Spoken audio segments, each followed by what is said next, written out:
estamos aqui mais uma vez. O nosso presbítero Anderson, ele está aí deixando uma palavra para vocês, e aqui nós estamos justamente na casa dele. Contudo, após essa palavrinha, nós vamos aprender um pouco sobre o capítulo 6 da Epístola de 1 aos Coríntios.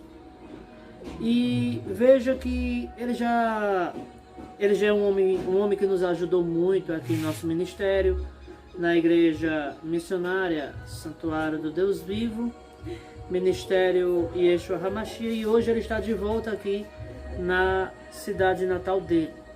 Então, graças a Deus, ele está aqui novamente nos dando a oportunidade de estarmos mais uma vez juntos e unidos aqui para fazermos assim a vontade do Senhor.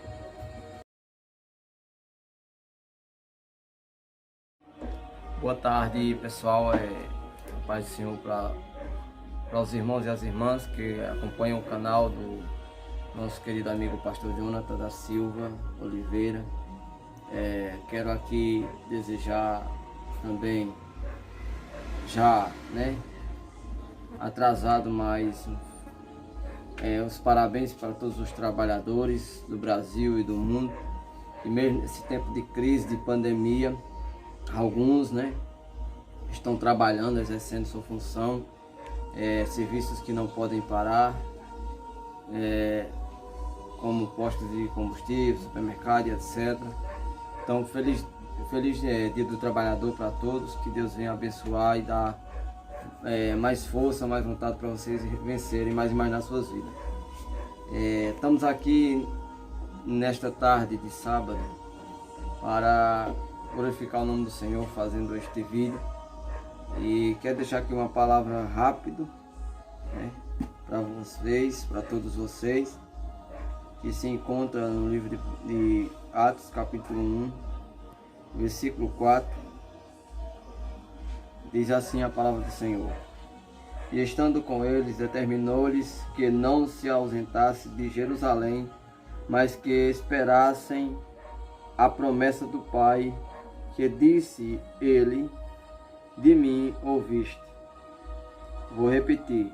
Atos 1, verso 4. E estando com eles, determinou-lhes que não se ausentasse de Jerusalém, mas que esperassem a promessa do Pai, que dele disse: de mim ouviste.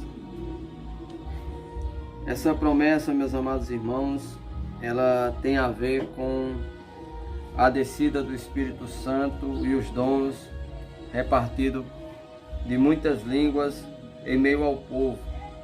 Essa promessa, ela foi dita por Joel também no capítulo 2, reforçado por Jesus nos evangelhos, e agora no livro de Atos, antes da sua partida, da sua subida para o trono do seu Pai, onde hoje ele se encontra à direita do Todo-Poderoso. Antes mesmo disso, a Bíblia fala que Jesus passou essa instrução para os discípulos, no versículo 4 de Atos, no capítulo 1, falando para que eles continuassem a sua jornada, a sua missão, que não saísse da sua posição e muito menos saísse de Jerusalém, até que a promessa de Deus se cumpra. Então, da mesma forma, meus irmãos, eu quero dizer para você, não sei o que você está passando, o que você tem suportado, o que você tem passado, mas o que eu quero chegar para você nesta tarde e dizer é o seguinte: não desista do seu caminho, não desista da sua missão, não desista da sua posição, não desista do seu dom, não desista de nada que Deus te deu, porque aquilo que Ele prometeu, Ele é fiel para cumprir, assim como está escrito lá em Hebreus capítulo 12, que Deus é fiel para cumprir, aquele que prometeu é fiel para cumprir. Então permaneça na sua posição, permaneça no seu lugar, permaneça no seu ministério, porque Deus é o Deus de promessa e de provisão. Eu quero dizer para vocês que também nós devemos esperar não somente para obtermos respostas, bênçãos aqui na terra, mas esperamos uma promessa das promessas, a mãe de todas as promessas. Qual é ela? De um dia nós estarmos com o Senhor, lá em João capítulo 14, versículo do 1 em diante, onde ele fala para que a gente não pudesse se perturbar o nosso coração, para que a gente pudesse crer em Deus e nele, porque na casa do seu pai tinha muita morada, e se ele fosse, prepararia lugar para que eu e você estejássemos junto com ele. Então esta promessa ela não foi invalidada, essa promessa ela não foi cancelada, essa promessa ela não foi adiada, ela está firme de pé e ela vai se cumprir.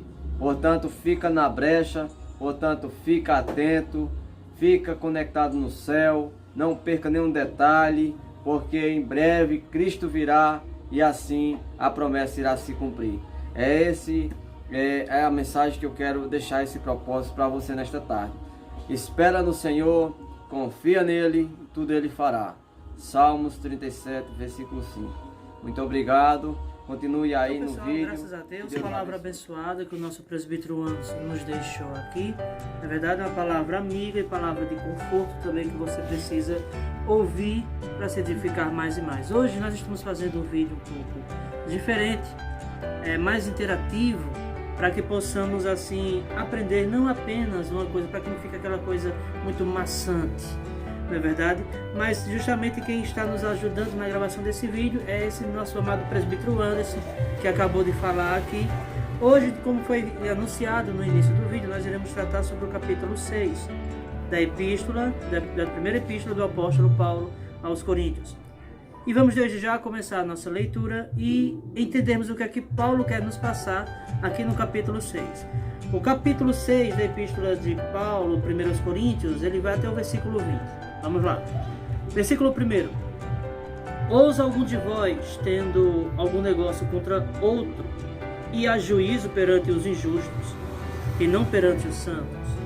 Meus queridos, aqui o apóstolo Paulo vai falar sobre aqueles irmãos que amam pegar os erros de outras pessoas que cometem com eles e dizer: vou colocar na justiça, vou fazer algo assim. Muitas vezes a pessoa que está lá para quem ele vai passar toda aquela situação nem serva de Deus é. O que é que Paulo vai dizer aqui, ó? Não sabeis vós que os santos hão de julgar o mundo? Ora, se o mundo deve ser julgado por vós, sois porventura indignos de julgar as coisas mínimas? Ou seja, Paulo estava dando uma lição aqui à igreja de Corinto. Lição essa que ele estava dizendo que, fazendo uma simples pergunta, que ele sabia que havia pessoas ali no meio da igreja que estavam levando seus ofensores diante dos tribunais. Aí ele disse que isso é na verdade um escândalo para o Evangelho. Isso é uma vergonha para o Evangelho. Então, no versículo 3, olha o que ele vai dizer: não sabeis vós que havemos de julgar os anjos?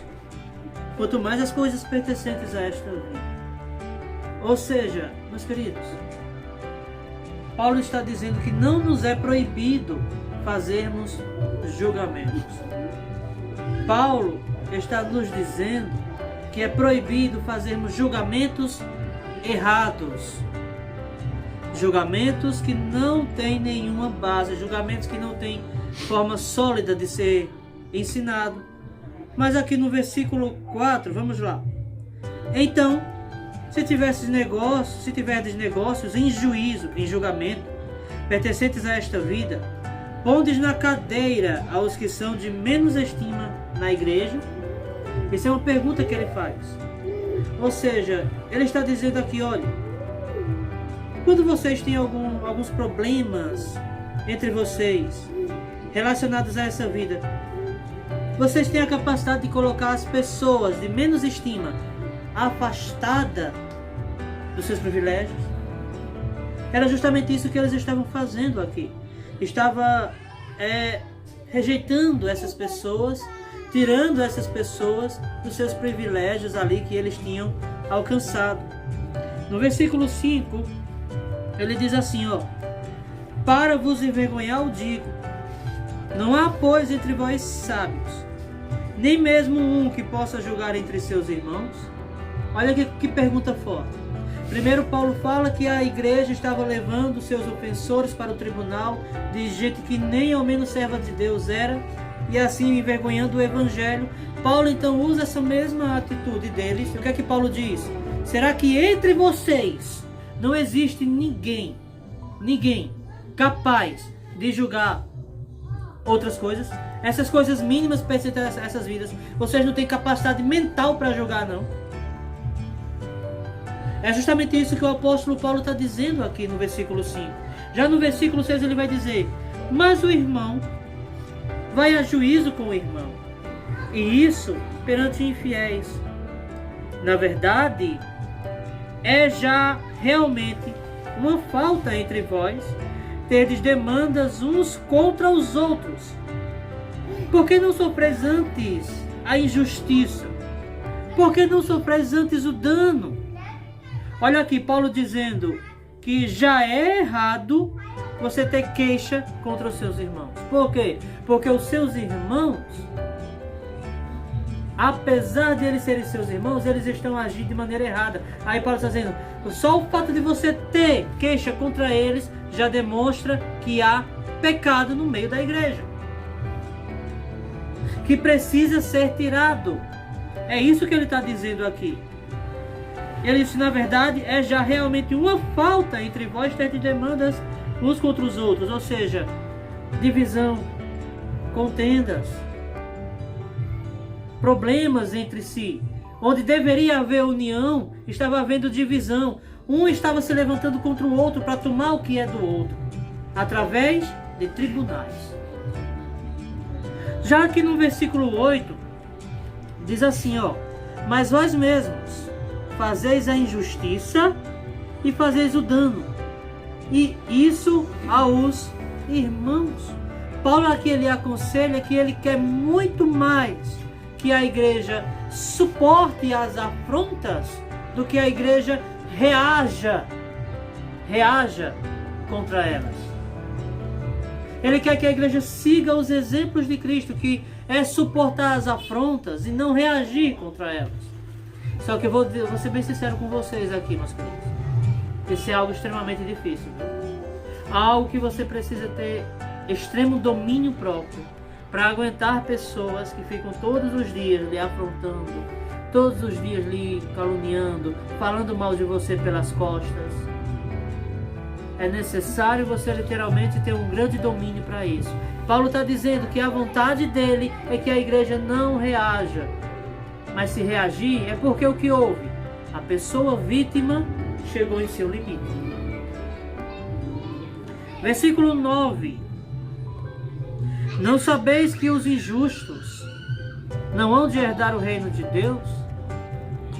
Não erreis, nem os devassos, nem os idólatras, nem os adúlteros, nem os efeminados, nem os sodomitas, nem os ladrões, nem os avarentos, nem os bêbados, nem os maldizentes, nem os roubadores herdarão o reino de Deus.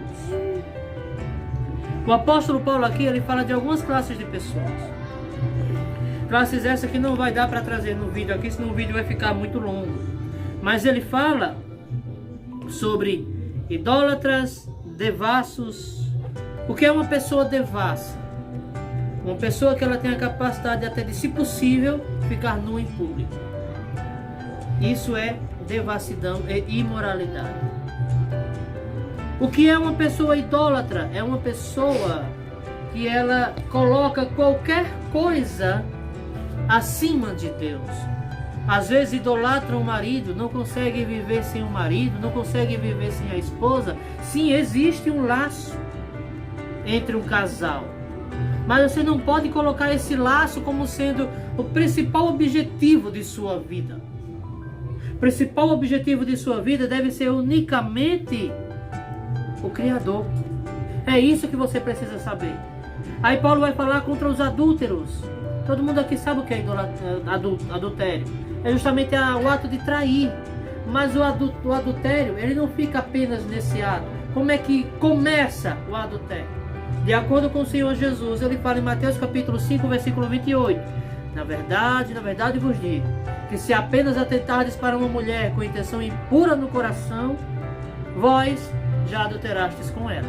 Só em você olhar para uma pessoa com intenção impura, dizer, se eu tiver oportunidade, eu vou fazer. Muitas vezes nem fez ainda, mas o adultério já está na mente.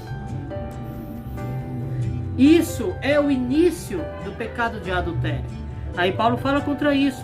Os efeminados, aquelas pessoas que podem ser até heterossexuais, mas por incrível que pareça, elas têm aquele jeito meio efeminado, né? Meio complicado de se dizer assim, por assim dizer. São pessoas que precisam mudar a sua personalidade. É possível. E o que é um sodomita, meus amados? Sodomia. Sodomia é nada mais nada menos que bissexualidade. Por quê? Se você for parar para ver um pouco da história de Ló, você vai ver que aos anjos entrarem na casa de Ló, os sodomitas, eles não queriam saber, os de Sodoma, não queriam saber ali se era homem, se era mulher. Simplesmente viram os homens entrando. Ló disse, não façais nada a esses homens. Eu vos darei as minhas concubinas, façais o que quiserdes a elas. O que aconteceu? Eles também não ligaram nada. Sodomia é isso, bissexualidade. Agora veja que coisa interessante. Nem os ladrões, nem os avarentos. Quem são os avarentos? Os avarentos, meus queridos, são aqueles mão fechada. Aqueles que não querem saber de ajudar os outros, só querem que os outros o ajudem. Aqueles que não querem saber de estender as mãos para alguém, só querem que as pessoas estendam para ele. Esses são os avarentos. Nem os bêbados, nem os maldizentes. Quem são os maldizentes? Os fofoqueiros, os que não conseguem tirar as palavras torpes de sua boca. Os que não conseguem tirar as palavras impuras de sua boca. Os que só lançam maldição contra o seu próximo. Nem os roubadores herdarão o reino de Deus. E o que é que alguns têm sido, mas haveis sido lavados, mas haveis sido santificados, mas haveis sido justificados em nome do Senhor Yeshua e pelo Espírito do nosso Deus. Todas as coisas me são lícitas, mas nem todas as coisas convêm. Todas as coisas me são lícitas, mas eu não me deixarei dominar por nenhum. Os manjares são para o ventre, e o ventre para os manjares. Deus, porém, aniquilará tanto um como os outros. Mas o corpo não é para a prostituição, senão para o Senhor, e o Senhor para o corpo. Ou seja, Paulo está dizendo que o nosso corpo não foi feito para ser usado de má forma. Eu falei aqui no capítulo 3, há 3 vídeos atrás, que você vai ver lá Paulo dizendo, 1 Coríntios capítulo 3, versículo 16 e 17. Não sabeis vós que sois o templo de Deus? Que o Espírito de Deus habita em vós? Aquele, porém, que destruiu o templo de Deus, Deus o destruirá. Porque o templo de Deus que sois vós é santo. Meus queridos, o que é que Paulo está dizendo com isso aqui? Ele está dizendo que nosso corpo não foi feito para ser usado de qualquer maneira. Nosso corpo não foi feito para ser entregue à luxúria, não foi feito para ser entregue à glutonaria, à idolatria, à bebedeira, à avareza. Nosso corpo foi criado por Deus para ser usado por Ele. Agora, olha que coisa forte aqui, ó. Versículo 13, ele vai dizer, senão para o Senhor e o Senhor para o corpo. Ou seja, nosso corpo é para o Senhor e o Senhor é para habitar em nosso corpo. O objetivo de Deus ter nos criado é justamente que Ele tivesse um santuário aonde habitar. Versículo 14. Ora, Deus que também ressuscitou o Senhor, nos ressuscitará a nós pelo seu poder. Não sabeis vós que os vossos corpos são membros de Cristo? Tomarei, pois, os membros de Cristo e falo-eis membros de uma meretriz? Não, com certeza.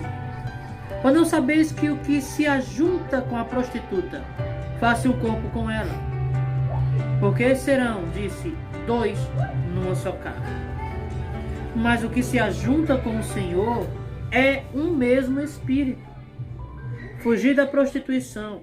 Todo pecado que o homem comete é fora do corpo, mas o que se prostitui peca contra o seu próprio corpo. Ou não sabeis que o nosso corpo é o templo do Espírito de Deus, que habita em vós, proveniente de Deus, e que não sois de vós mesmos, porque fostes comprados por bom preço. Glorificai, pois, a Deus no vosso corpo e no vosso espírito, os quais pertencem a Deus. Paulo termina aqui no versículo 20 falando que o nosso corpo deve ser usado com o objetivo de glorificar a Deus. Deus é glorificado através da prostituição? Não. Deus é glorificado através da avareza? Não. Todas as nossas atitudes devem e precisam estar ligadas à glorificação do Deus Todo-Poderoso. Amém? Então fica essa mensagem aí para vocês. Peço a você que deixe o seu like, se inscreva em nosso canal, para que você possa receber os nossos vídeos sempre em primeira mão aqui, certo? Agradeço ao nosso presbítero Anderson, que nos ajudou bastante e com certeza vai nos ajudar, se Deus assim permitir, quando voltarmos a fazermos os cultos aqui novamente na cidade de Ibimirim. Então, que Deus abençoe a vida de todos vocês e fique com Deus em nome de Yeshua.